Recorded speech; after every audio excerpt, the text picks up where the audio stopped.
We can't control them if they feel powerful. We need them to feel weak.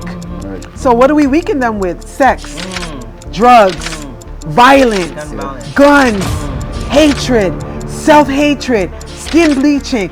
I can go through it because as a mental health professional, I see it in a different way. It affects the family culture. I saw police cars just coming in, blazing. I'm talking about a whole heap of cars, police cars, blazing signs. When Jamaicans say whole heap is about 100. Right. Right. Mom, Dad, the security guard just grabbed me and put me in the closet saying that there's a shooter in the building. Wow. She's like, I'm gonna die. Right. I love you guys. I'm sorry. So for me right there, I was preparing my mind to hear that this guy shot up the school and my daughter got murdered. That's where my mind had gone. I was so afraid because we had Stoneman Douglas. We have so many killings in America in schools. If you don't have the actual killing, you have a lot of threats, a lot of bomb threats, a lot of, so at that point I was preparing my mind for the worst. And I was mad at him. I'm going to introduce the word. It's cognitive dissonance. Cognitive dissonance is a dynamic where it's hard for you to admit that someone is oppressing you if you live in an environment that's telling you you should love that someone. I tell people all the time that all of the great movements that we have in history were sparked by anger and frustration. If you don't feel your feelings, you can't get angry enough. That's when change happens. I'll tell you one thing. The first night that we arrived in Kokrobiti, my son woke up in the middle of the night. He said, I can't sleep, Mommy. I'm used to hearing ambulances. And sirens. And sirens. He said, all he hears is crickets. He says, it's too silent. Can you sit with me? And I just sang him to sleep. That made me cry. He says they're afraid to level the playing field because they know that we would be. Because the playing field is not level and look who's on top in every industry. Why oppress a people that you say doesn't have any ability to do anything on their own? Why put all these restrictions in place? Because you have to know something that if you allow them to be themselves and to be great, that we will take over. And that's a scientific fact. And so I tell people all the time, Africa is not going to make your teeth grow back. Right? And that's just like my metaphor to say, just because we repatriate, it doesn't mean that everything gows away. You have to fix yourself. You have to heal the pains that you've experienced. Some people have abandonment trauma. Some people grew up without a father. Some people grew up with a mother who called them a bitch. That is a typical thing. I want to say that. I need that to be said. If your mother calls you a bitch or a whore repeatedly, what do you believe to be true about yourself? Hello guys, and welcome back again to another amazing episode. And this is the Diaspora Transition episode where we speak with diasporans who decided to leave the diaspora behind, either being the US, UK, other Caribbean countries, basically every diasporan who is an African and are currently living here on the continent. We have conversation with them, dialogue, ask them how is it like living in Ghana and why even did you decide to leave so-called promised land behind. So today we do have an amazing couple here. Their heritage is from Jamaica, but they decided to move from the US. Yes. Now, their story, they were on the news in the US, mass shooting in their children's school. Listen, let them introduce themselves and then let's just dive right into that. So without further ado, Damon, welcome on the show, and Sister Keisha. Akwaba, that's how we say it. Now, we've met, behind cameras. We had a great conversation. You shared your story with me, and I'm like, what? This is crazy. Listen, people who are watching you for the first time, properly introduce yourself, where you're coming from, your heritage, everything, and then let's just dive right into the story. Yes, well, my name is Damon. My Ghana day name is Kweku. Kweku. So when I'm in Ghana, I prefer Kweku. Right? Kweku. I'll call you Kweku. Yes, I prefer Kweku. Yes, and we hail from Jamaica, and we live in the US. So we have Caribbean background, Jamaican heritage. And I was born in New York, but I grew up in Jamaica. So I'm first generation American, right, from Jamaican parentage. And I'm here in Ghana. Amazing. And I'm Sister Keisha. In the States, everyone knows me as Sister Keisha, but my day name is Adjoa. And I've received so many names since I've been in Ghana. Na, Achedeku, and Pese, and all kinds of names I've gotten. But my day name is Adjoa. And like Damon said, I'm firstborn American of Jamaican, Panamanian background, and we decided to leave the States. Now, let's just dive right into it. Why? What happened? Okay, well, I could start with the genesis because I actually visited Ghana in 1998, right, when they had the trade fair in March of 1998. And what inspired me to come to Ghana, I'm a Garveyite, right? I've always been fascinated with Africa ever since I've been in school. I took an African history studies class, and that kind of brought me on the journey to self-discovery of understanding my roots and my culture. And being from Jamaica, heavily influenced by the Rastafarian faith, and studying about Rastafari, Haile Selassie, studying about Marcus Garvey, and seeing the works that they did in terms of trying to awaken black people in the West, in the diaspora in particular, and on the continent, about the great heritage of our African ancestors. Yes. So with that, I was in Jamaica in 1997, and when J.J. Rollins, the president of Ghana at that time, came to Jamaica during the Emancipation Day celebration, and I went to the event, and I heard his speech, and when he spoke on the connection between Jamaica and Ghana and the heritage that we shared, it sparked something into me. He talked about Kwame Nkrumah, which I didn't know anything about Kwame Nkrumah at that time. But when he spoke about Kwame Nkrumah and spoke about him being a Garveyite and being heavily influenced by Marcus Garvey, and how he named the Black Star Square in tribute and honor of Marcus Garvey, it really sparked something into me. So the following year in 1998, he came in August of 97.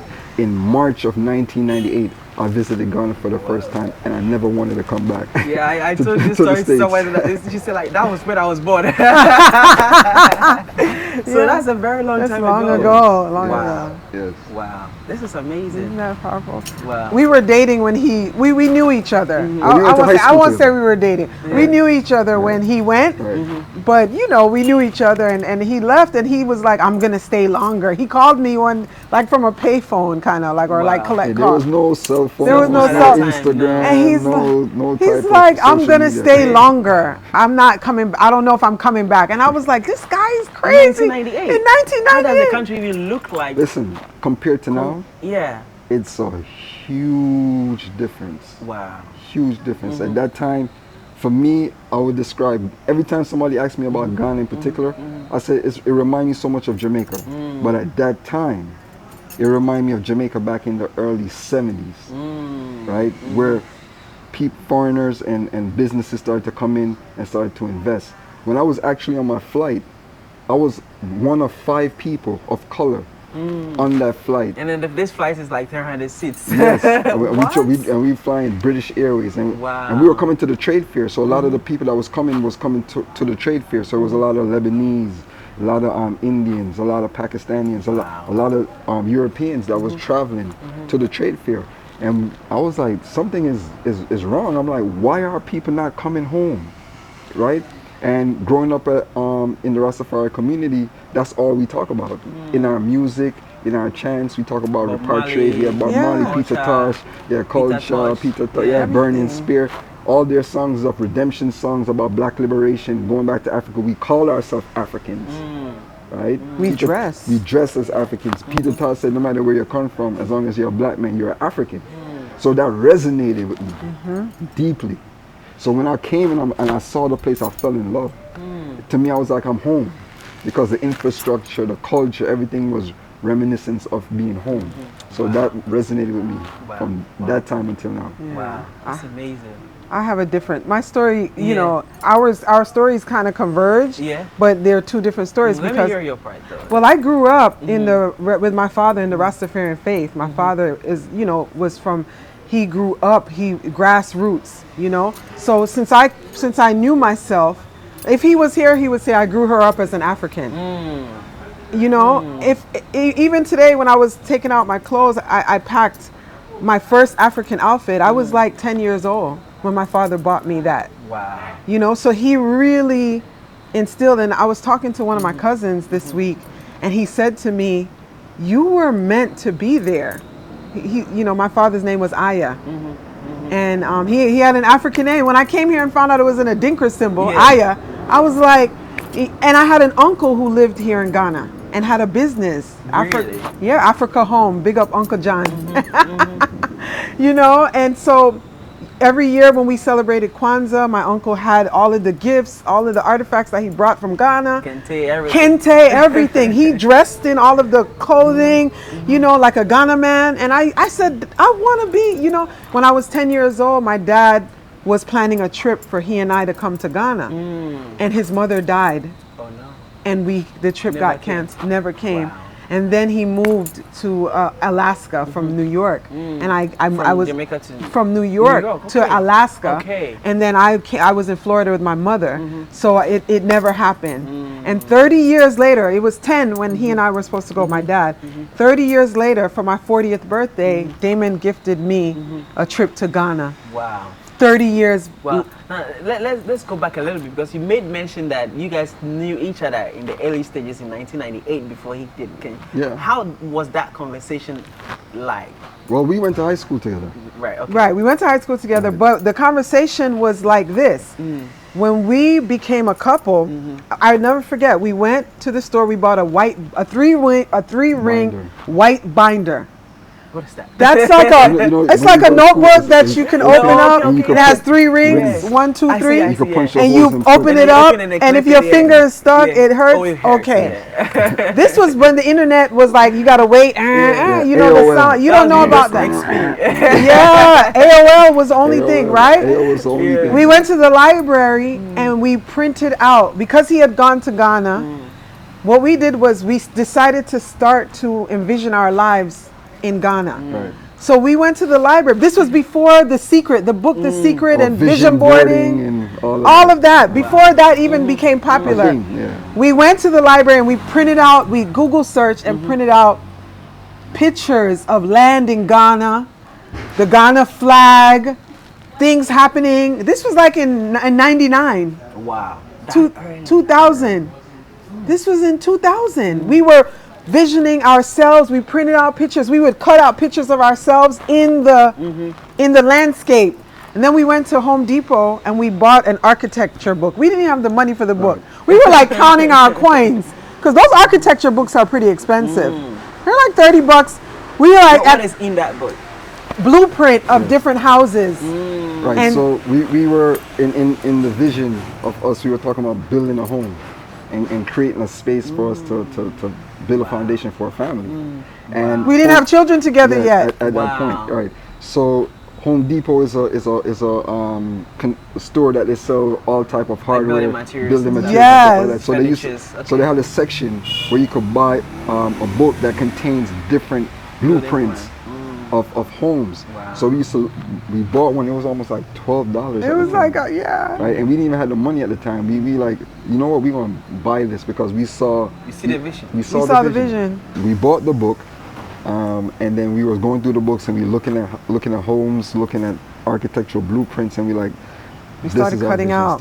We got building a binder. Slip covers, these little slip things that you can put in the binder, and we just slipped all of the things inside of it. Slip covers, I think from your story, your dad did give you that Pan-Africanism. He did. Who gave that to you? Well, for me, it was more a yearning of a calling, because in my home in Jamaica, I had a cousin who was a Rastafarian, right? And just growing up around him and hearing him speak and hearing him talk about Africa and hearing the music, that kind of opened me up. And then when I came to the States and I was in high school, I took an African history class. I was in high school and I got selected to go to a university during the summertime on a program for engineering. And at that university, you could also take an African Studies program as well. So I took African Studies program there, and they went into depth about ancient Egypt, Kemet or Egypt. They went into depths about Black history, American history with African Americans coming in, and I started reading a lot of books. And then when I came back home and went to high school, went back to school, they started a Black history class in our school, so that I started taking the classes. And from there, I was more self-taught, self-driven. Wow. Yeah. That's amazing. That means music is so powerful. It's powerful. Oh, Music yes. is a powerful tool. Super powerful. It was a very influential. For me, I love Bob Marley, I love Peter Tosh, and just listening to them, that was a big influence for me. Burning Spear Culture, all these different artists. Now I know why Sexy Red is trending. Yeah, most definitely. Music. The culture is influenced through music, and the music is influenced through culture. I like Yeah. So it go hand in hand. Yeah. Wow. I mean, look, let's go back a little bit. You know, why did you guys, even though your heritage is Jamaican, Right. right, when that day came, you were not visioning so much of Jamaica. Why was that? Well, I want to say it. I Jamaica was in the initially, picture I 'cause- wanted to go to Jamaica initially because we would visit, and because family and the culture and The the island. island and the It water. still carries that same relaxed vibes as here. Right. And we will always go to Jamaica and say, she want to move to Jamaica. I said, listen, don't make that decision as yet. I'm going to take you to Africa. When I take you to Ghana, after that, Then you made it. then you make your mind. And what was the decision? And we went to Jamaica in January of 2017 with Rastafari TV. Shout out to Rastafari TV. She, we adopted the Haile Selassie High School, and we went there on a mission project. And I was like looking for a job while I was there. In Jamaica? Yeah, because I was like, this is it. I'm not going back to America. We're staying. We're going to get the kids. I'm going to find a job because, I have a high education. I have a master's degree in social work. I'm a therapist. I can get a job in Jamaica and do well. So I'm there looking for a job. He says, honey, stop. Don't do it. Let me take you to Ghana. That was January 2017. Guess when we went to Ghana? November 2017. Wow. How many months did it take? Immediately, I was like 9, because 10 months later. She was so tunnel vision about Jamaica. I'm Jamaica.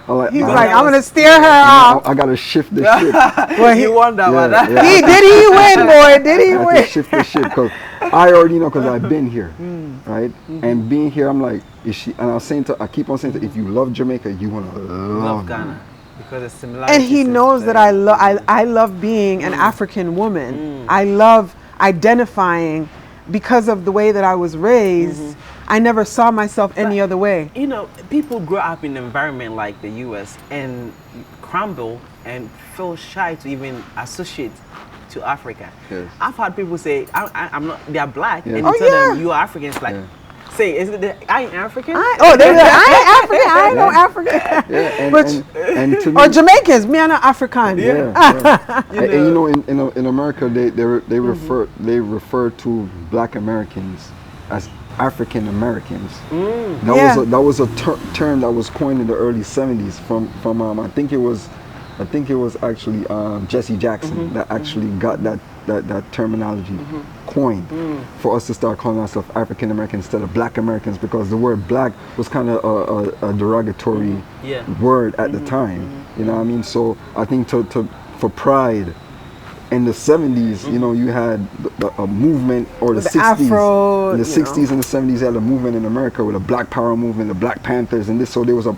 lot of pride of people owning back their African culture and owning back their Africanness. So the term African Americans was coined. So for me, I think in that time period, people were proud to be African. Yeah. James Brown came out with the song, I'm black and I'm proud.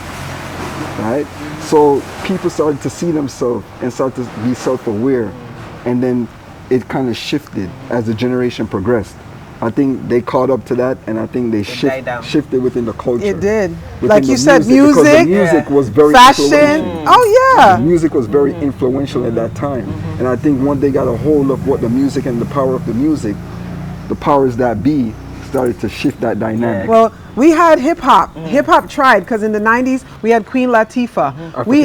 African Bambaataa. We had, because I'm a part of that hip hop culture. I'm from New York. I'm in the 80s. My cousins and everyone, we were wearing the Africa and the Malcolm X, the X, but then it again, high society and the powers that be, they caught a hold of that, and they said, oh no, we can't control them if they feel powerful. Yes. We need them to feel weak.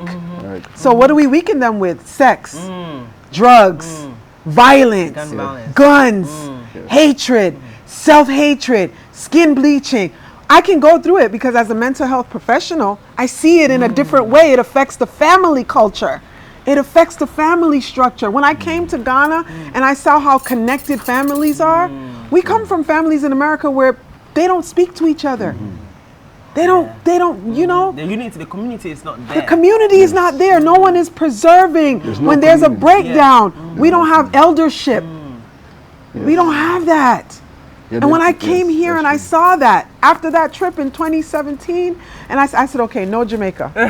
No Jamaica. All right, Ghana. We came in November 2017 and came right back in March of 2018. Just a few months after. Wow. When will you say you officially moved to Ghana?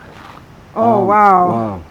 Mentally, I think 2021. Well, for me, mentally, since 1998, because I always tell her that I'm moving to Ghana. For me, mentally. We came in 2021 with our children. That was like the first solid test run for us. And our daughter. Because we slowly progressed. Because when we came in 2017, we came back in 2018, right? We started sharing our photos, sharing our journey with people. We hosted an event called Let's Talk Africa. That's our signature event that we host in the US. And from that, we developed this tour because people are like, oh, we want to come to Africa. We want to come with you guys. And we're like, you know what? Let's do something to bring our people back.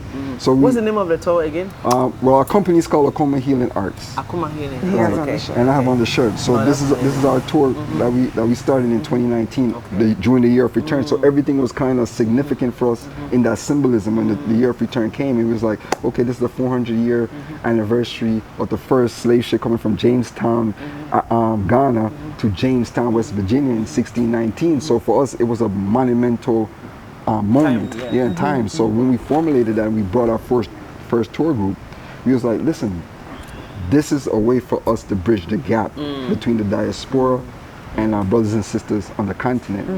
And for us, it just went from there. Amazing. Right. Now, you know, I know moving to Africa is different when you're single. When you're a couple, it's different too. But when you have kids, it's even way different. Kids and a dog. Yeah. Kids and a dog. So let's keep in mind, we brought the dog. Yeah. Right? And for us, our journey was supposed to start earlier. But we had our daughter. She was going through school. I have an older son. And he was already in school doing his thing. But our other daughter, she was now in high school. Right? And we were planning, okay, we're gonna go to Ghana, boom, boom, boom. Then she was heavily involved in athletics. She got a scholarship. Okay. She plays lacrosse. She plays lacrosse, so she got a scholarship to go to her school that she chose. And she was like, Mom, Dad, I need you. You can't leave yet. Be with me here until I finish school and we leave. Right? So we're like, I was like, man. You can't say no to that. How do you say no? You know, it's like, you know, we had to support her. So we decided to stay and support her, right? And like we discussed, there was a lot of things happening at that time. Well, when she was in high school, I want to go back. Yes. She was in high school and, you know, she had this one day where she wanted to stay home. He was like, no, she needs to go to school. You know, he's a disciplinary parent. I'm the one that's like, she wants to stay home. Let her stay home. You know, and he brought her to school that day. And when he got to the school and he dropped her off, I can't speak too much about this part. I wasn't there, but I know that he dropped her off. I don't know what was going on your end, but on my end, as soon as she got in, the police stuffed her in the closet. So she started texting me. She said, something is happening, Mom. You know, they just locked me in the closet. He turned around because she did a group text. So you then at that point. Right. So normally when you take a child to school late, especially when they're late, you have to go in as a parent and sign them in to excuse that tardiness. Right. So I went into the office, I signed her in.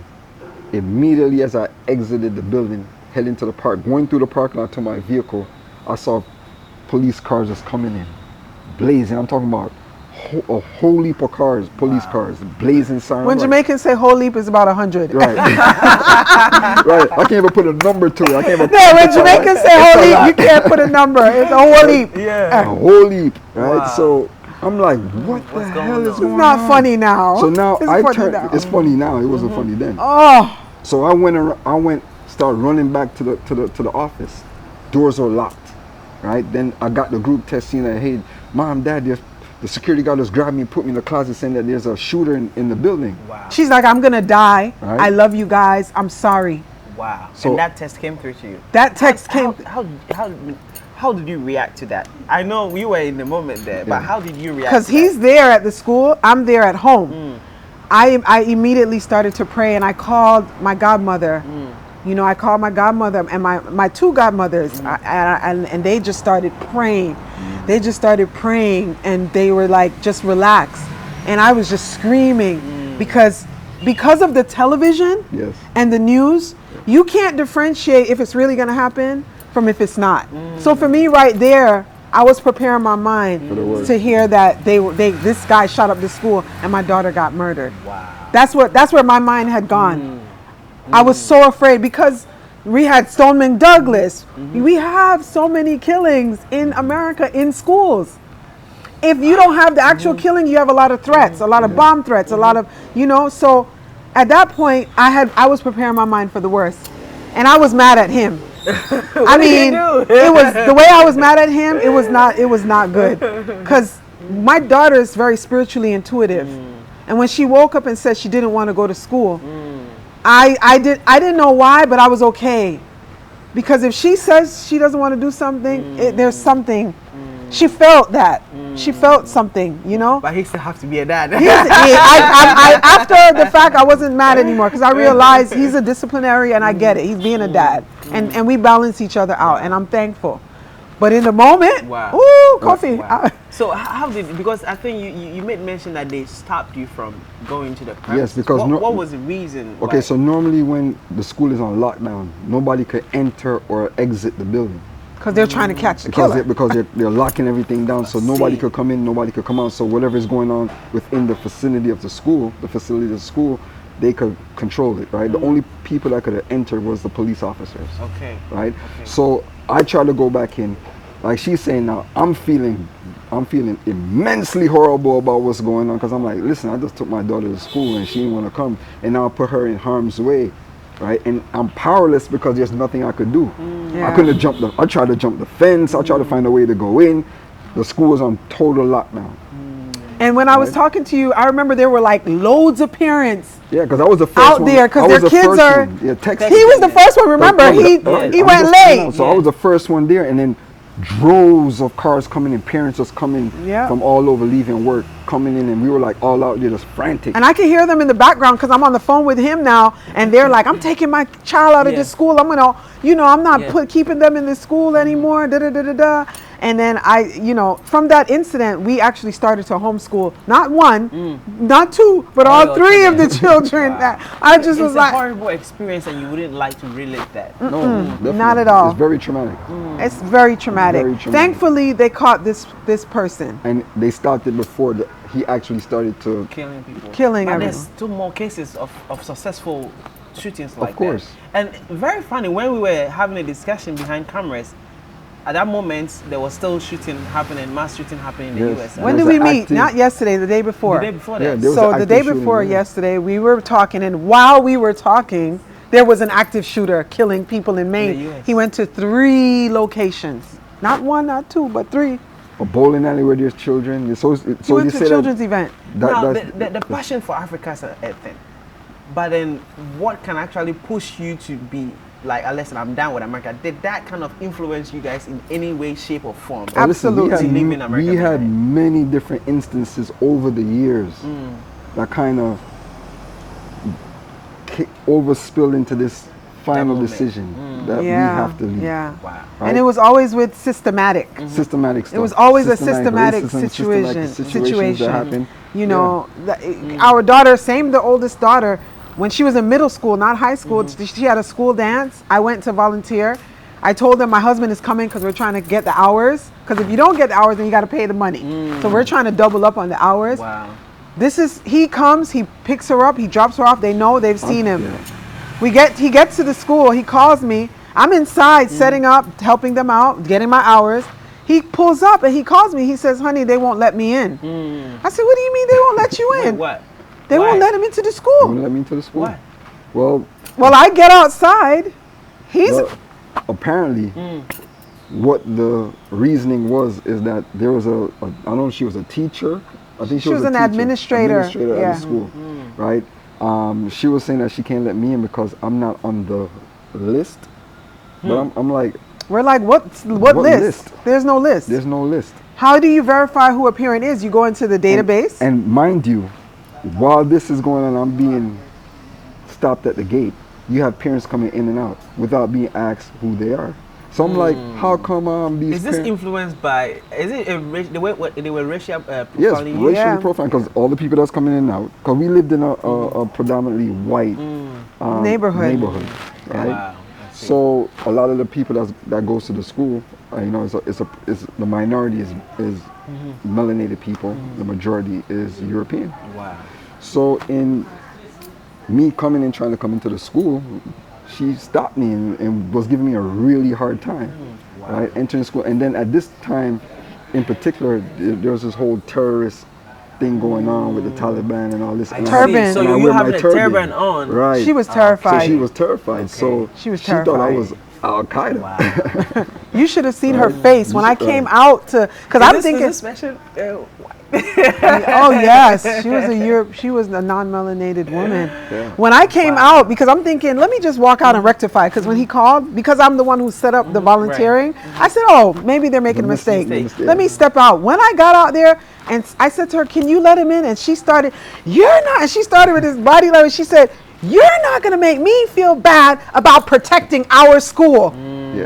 And I was like, protecting from who? that's what I said. I said. said, who are you?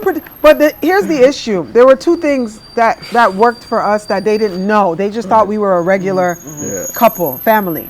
Yeah. My uncle, by marriage, is a city mayor. That we lived in. Right. So I was very fortunate because he covered the story across the board. We were on the cover of every Caribbean magazine. Wow. He did the commentary on the radio. He supported us. She got fired, isn't it? Wait a minute. 2 weeks after the incident, the principal of the school resigned. I see. Yeah. It was really a big deal. And then the second thing was, because of the work that I do, I knew this gentleman on the news, Help Me Howard, and he covered our story, which is something that is all over. Global. It's global. It's on YouTube. If you watch the video, I think I did. It got loads of hits, right? He covered our story. I called him. He said, of course, I'll cover your story. That's horrible. And that's just one of many cases of thousands of people who didn't get justice in similar stories like that. So it was like us standing up and actually, you know, bringing the attention to it. A lot of people was like, listen, we glad that you did this, because similar situations happened to them and they didn't have a voice to speak up. So our story kind of gave motivation to a lot of people to speak up when these things were happening to them. People were asking him for his autograph. This one guy, we went to this concert and we're like in the audience, and this guy comes up to him with the magazine, the paper that we were on the cover, and was like, listen, can I have your autograph? He was like, because that has happened, but we didn't think we could do anything about it. But again, you know, for me, because a lot of people kept saying, oh, Keisha, you did that, because people see me as the person that's going to advocate. Yeah. But because of the father that I grew up with, I learned that you're never silent. My father was a part of the movement. You know, he was always a part of the movement. And so why should we be silenced about injustice? Most of our people are being silent about this and don't want to speak. Absolutely. Because it happens so often, like we were talking earlier about even what happened in Maine, right? And when it happened, it wasn't a surprise. It wasn't like, oh my God, like this happened. And you become so desensitized to these things. Now, and when it happens, it's like, And then I remember that one of my videos, someone commented down saying that I would rather stay in the US, whatever, than to move to Africa. Yeah. Right? It's like the devil is better than, and people still kind of have. Let's speak on that a little. Well, I'm going to introduce the word. It's cognitive dissonance. Cognitive dissonance is a dynamic where it's hard for you to admit that someone is oppressing you if you live in an environment that's telling you you should love that someone. So how could this someone be good and be bad? Right? So we have to tell ourselves a narrative that makes it a little bit more comfortable, a little bit easier.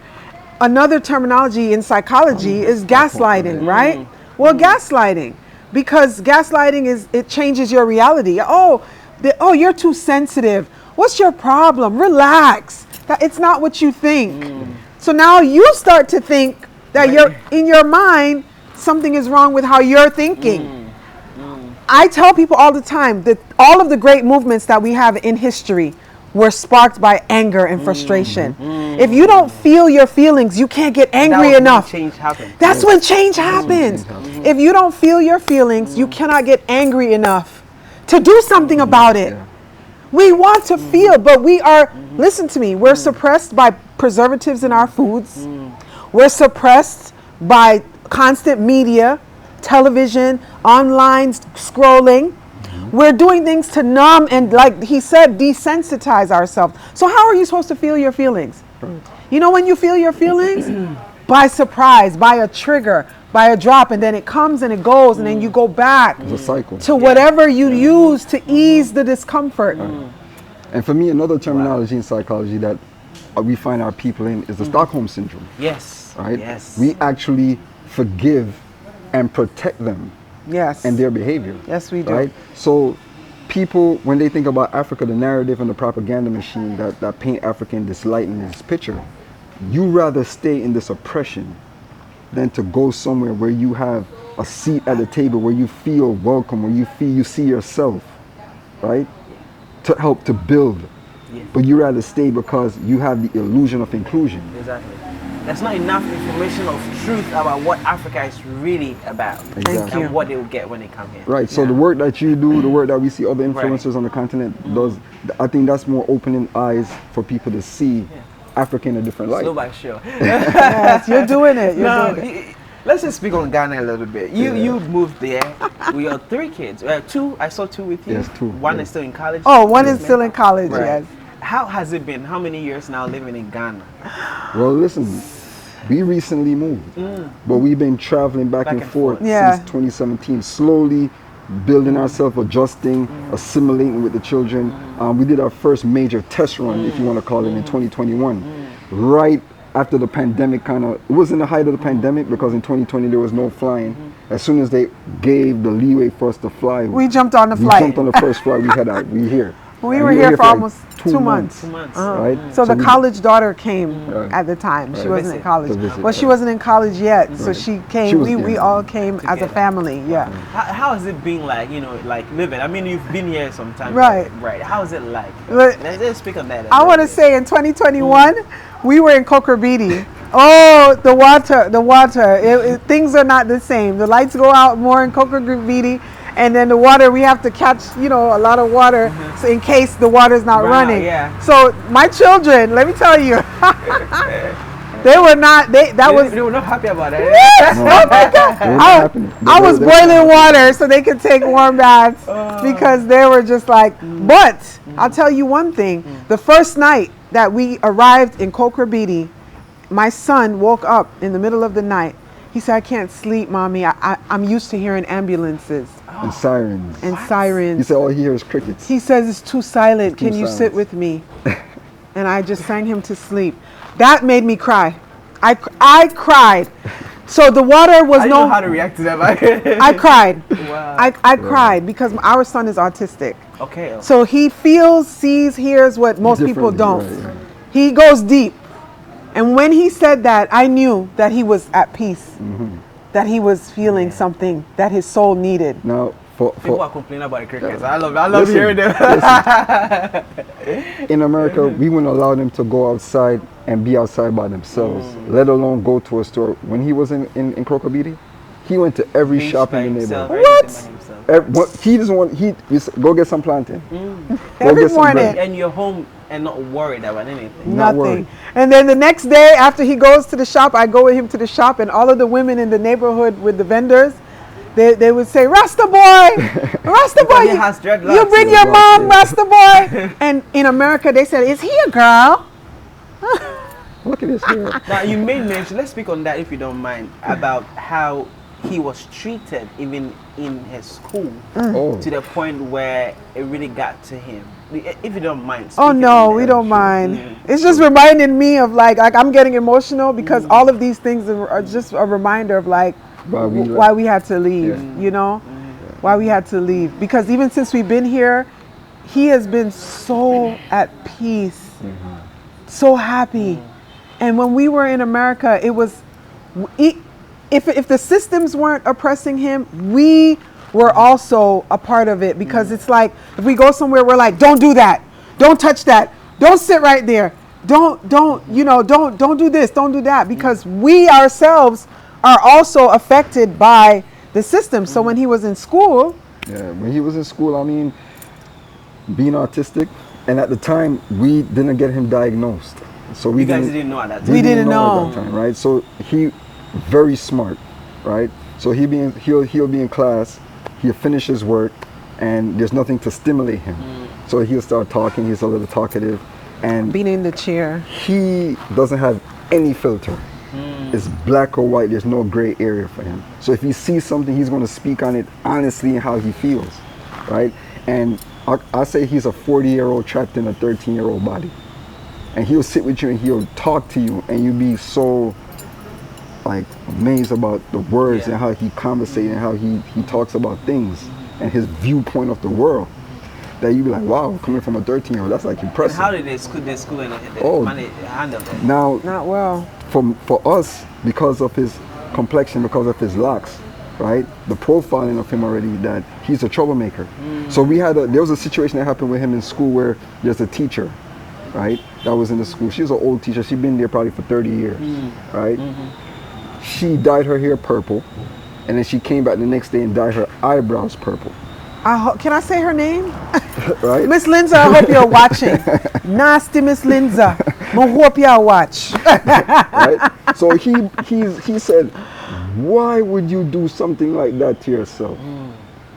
The whole class. No, he said, why are your eyebrows purple? Right? Yeah. He said, why are your eyebrows purple? Nobody has purple eyebrows. Yeah. And she put him in detention. Right. She actually punished him. The teachers, all the kids were laughing at her. Wow. Right? Because of what he said. Because nobody wanted to speak on that. He was so keen to observe it. He made mention of it. Now there's a lot of people dyeing their hair purple now in the States. Right. But her eyebrows I can were understand purple. it here, but the eyebrows, like... And so he said, why are your eyebrows purple? He's a child. Right. She was so offended. She was so hurt.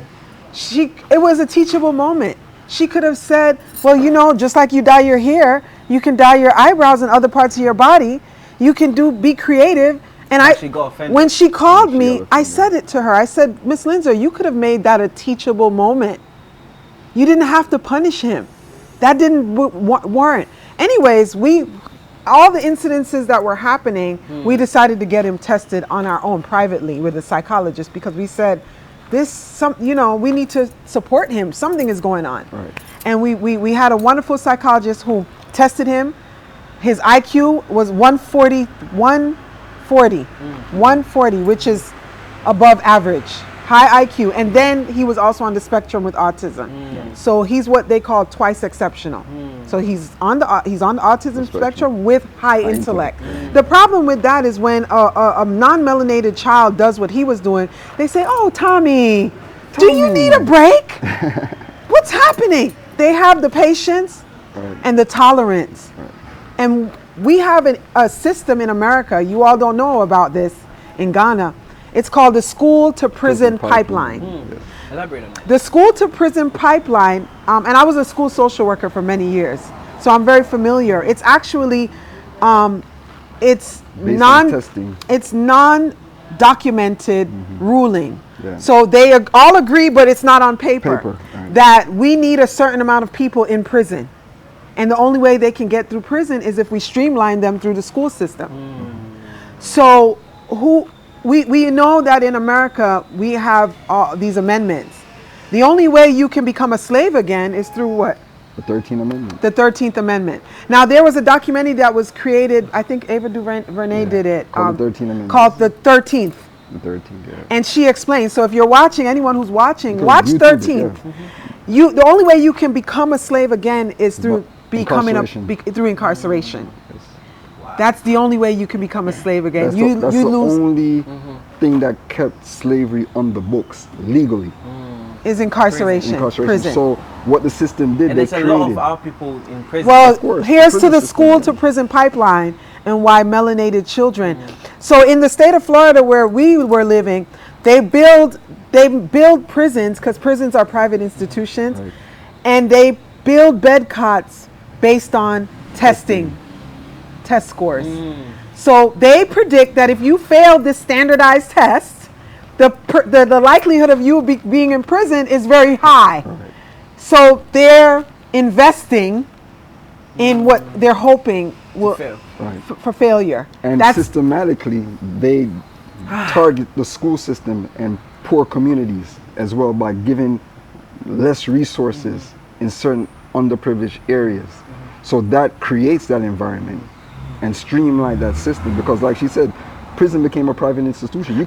Standardized tests. You could invest on the stock market into in prison prison. systems. Yes, Yeah. and standardized And tests. take profit. And take profit because and it's a take profit profit. system. And I want to add, though, standardized tests don't work for melanated children. The questions that they ask are almost always irrelevant. Dick and Jane went to They're a mountain. They're like mountains with their parents to go camping. Yeah, black children don't camp. They don't camp. Yeah, you know.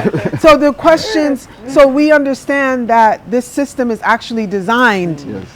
to land our children. And so she thought, I don't listen, because I'm an intellect.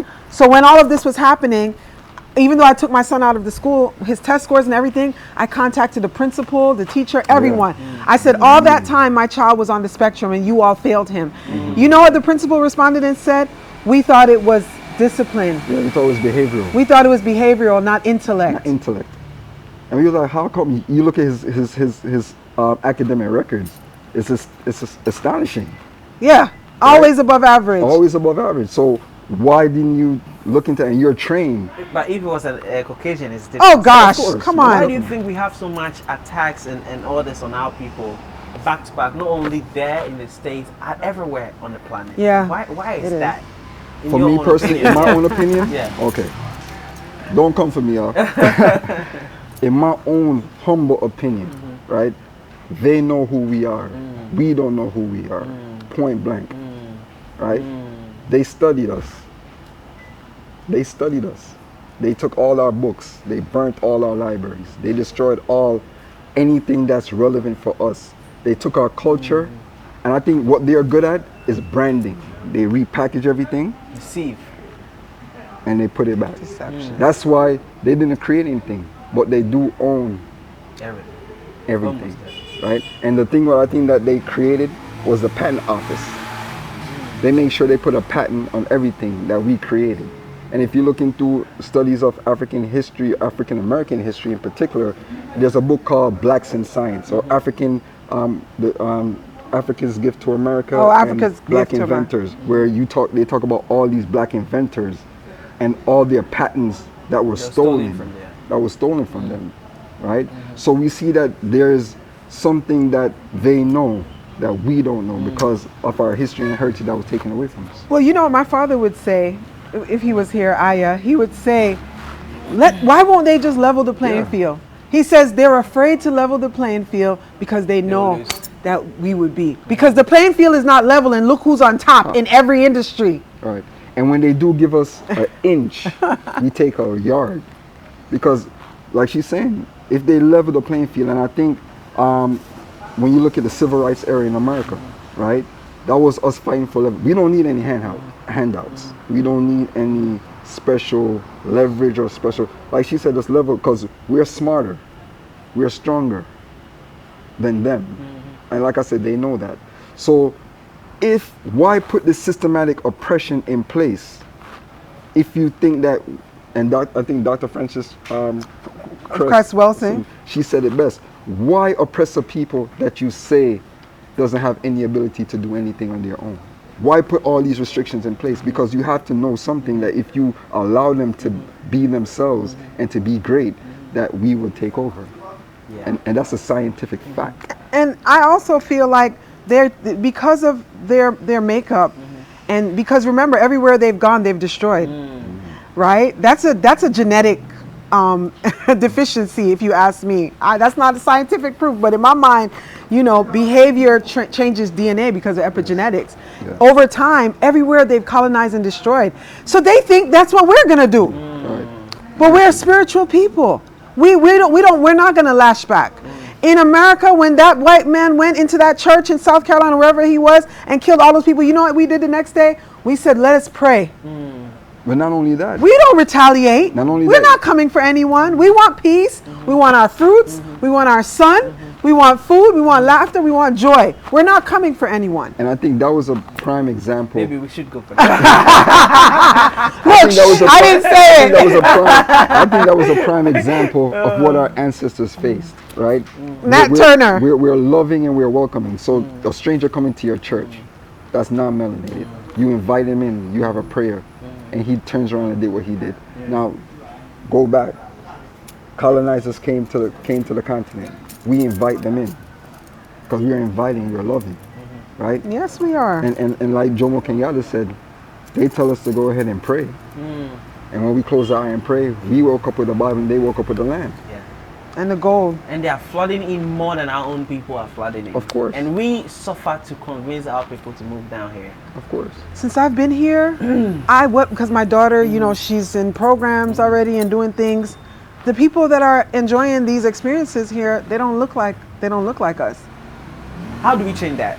Oh. I mean, you are doing that by bringing them down here and trying to get so many people to come see the light. Yes. But speak more on that. Right. Yeah. So it's definitely, I think Ghana started something beautiful with the Year of Return initiative, right?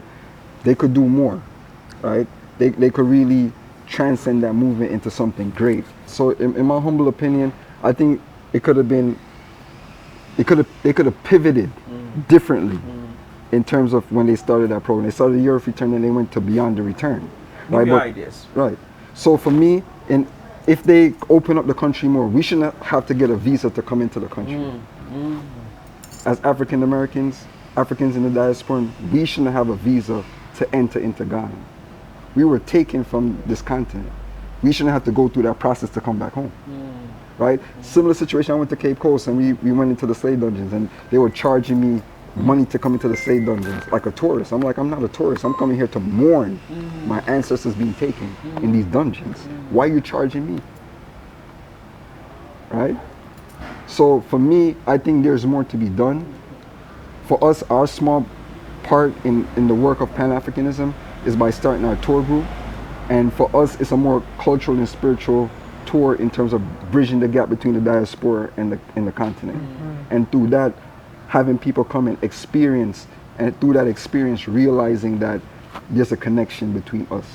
So there's a myth that Africans on the continent don't like Africans in the diaspora. Oh, I've been hearing that a lot. Yes. Yeah. And I think what we're doing is trying to demystify that myth and break it down.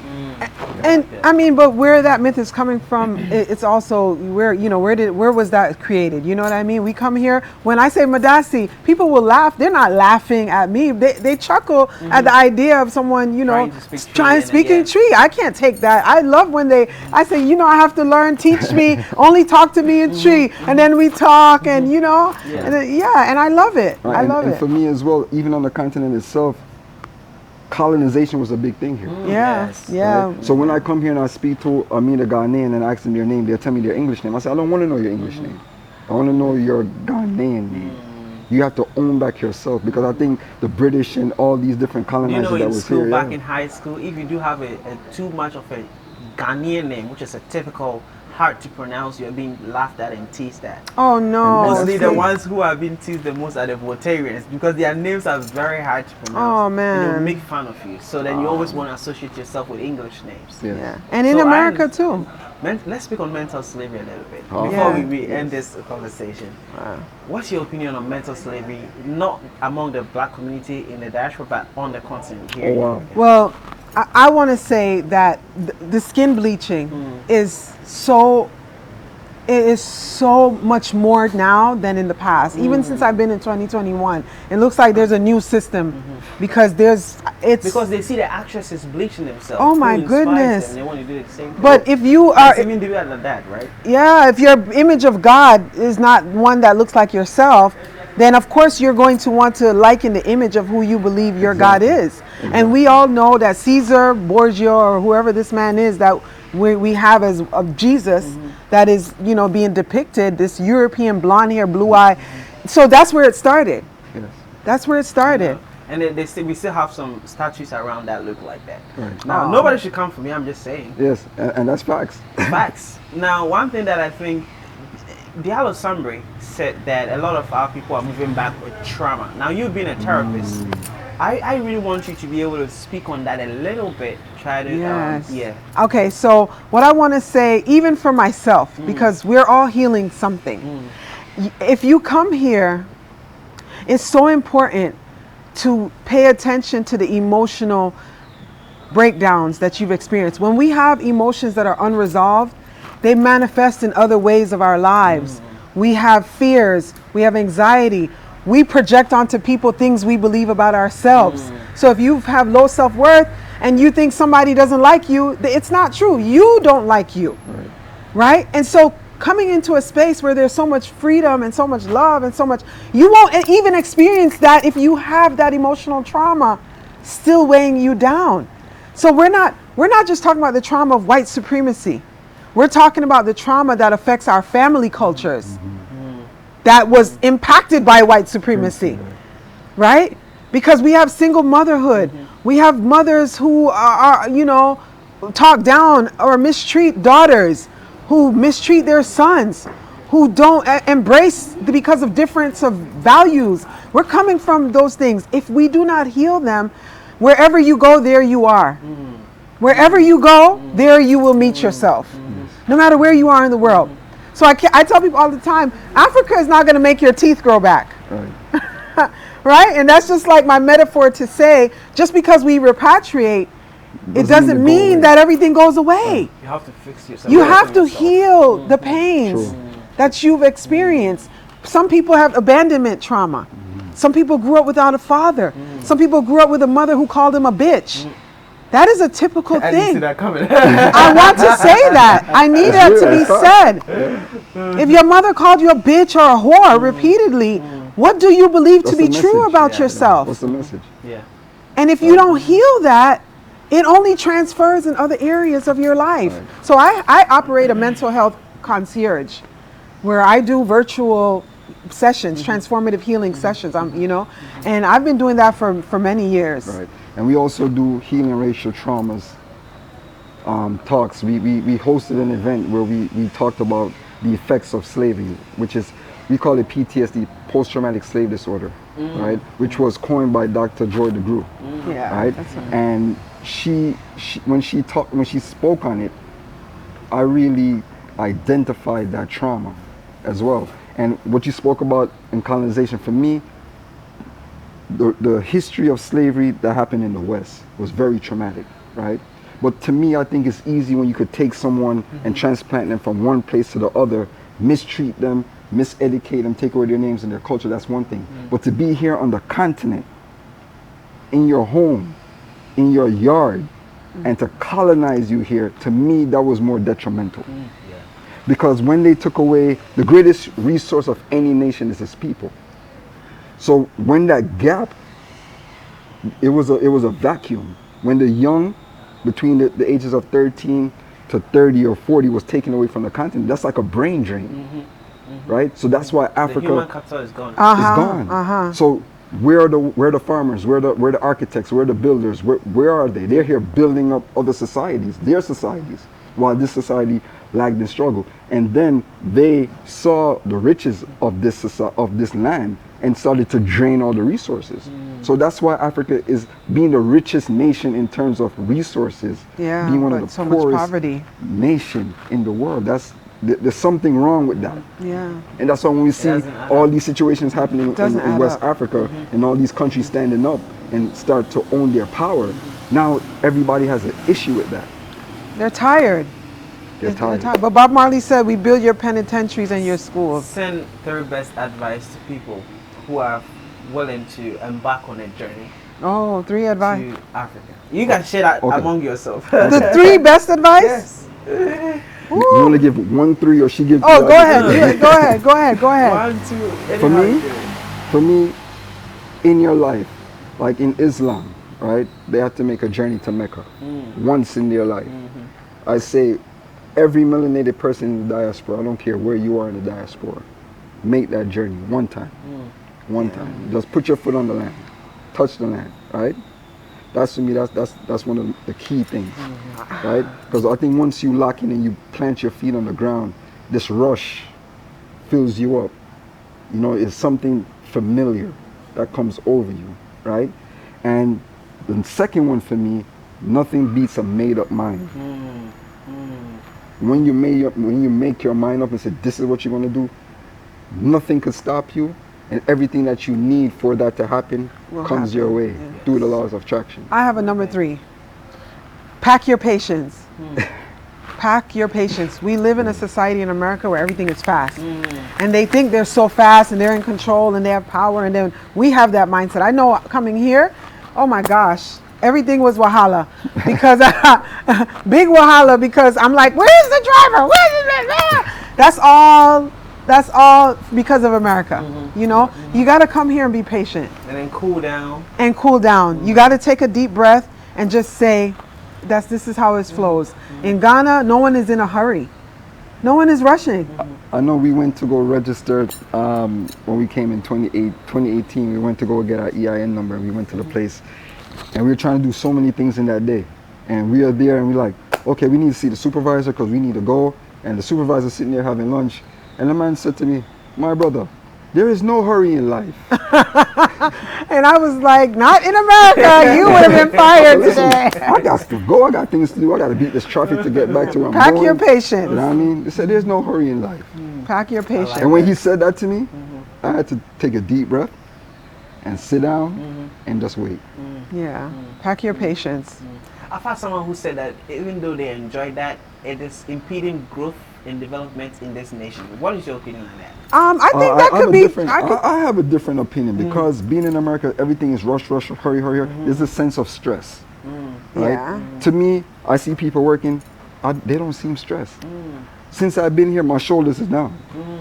I'm not like this because I need to get things done. I need to have 20 things going on at the same time. In Ghana, what I learned, if I'm going to do something, I only could do one thing in one day.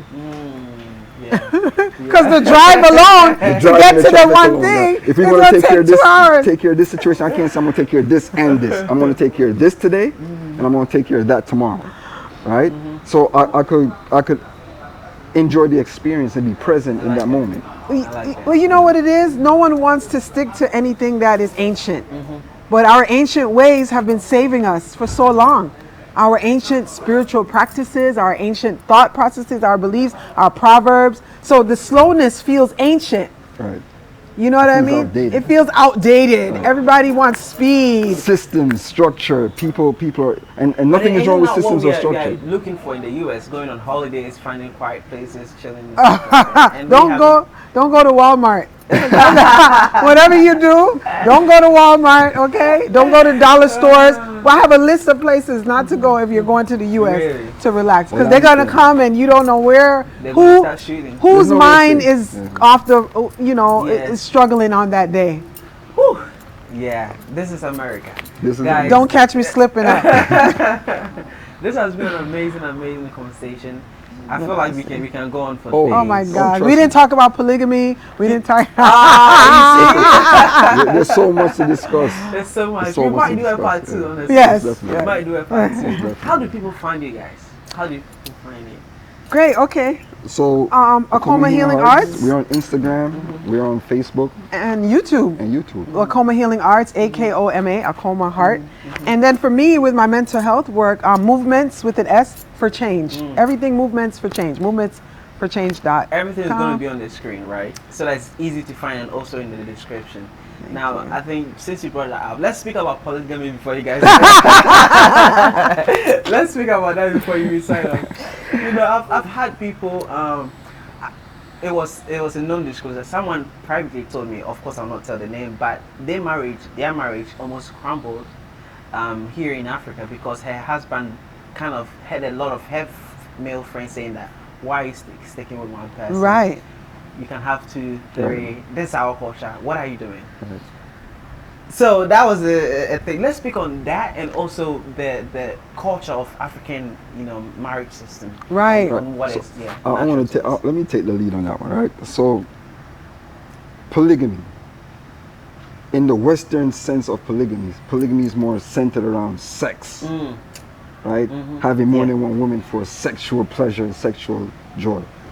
In Africa, for me, in what I see, polygamy is more of a nation building situation. I see. I never done that. Right?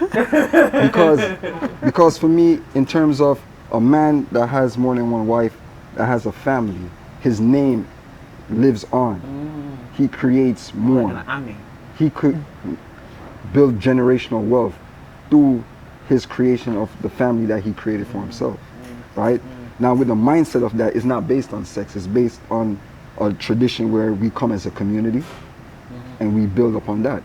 Now, here living in Ghana, if you grew up in that culture and that society, that's something that you learn. That's how something that people already understand, right? Coming from the West, not understanding those dynamics, right? It'll be more difficult for you to integrate into that particular society, right?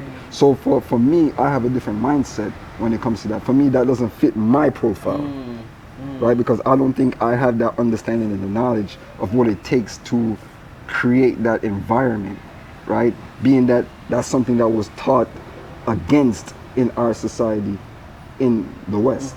And they even dumb it down to just be like about sex. So then people have a very hostile negative approach to that polygamy. Right. What's your take on that? I mean, I told you since we've been here, a woman approached him to be a second wife.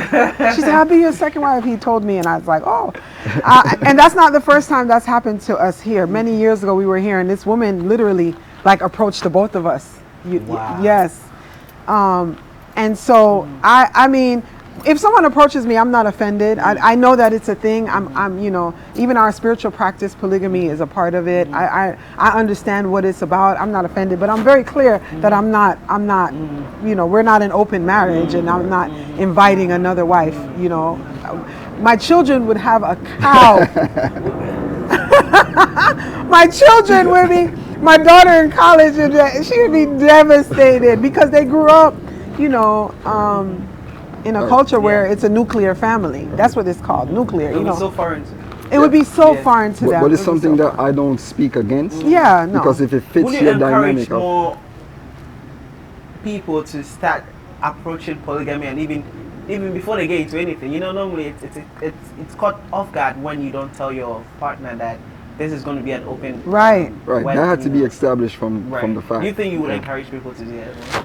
Well, for me, whatever fits your dynamic Yeah. fits your dynamic. And I'll say this, right, especially in America, the destruction of the black family alone, right? You have a lot of single women that's raising children and raising male figures Alone. and cannot teach a man how to be a man, Right. right?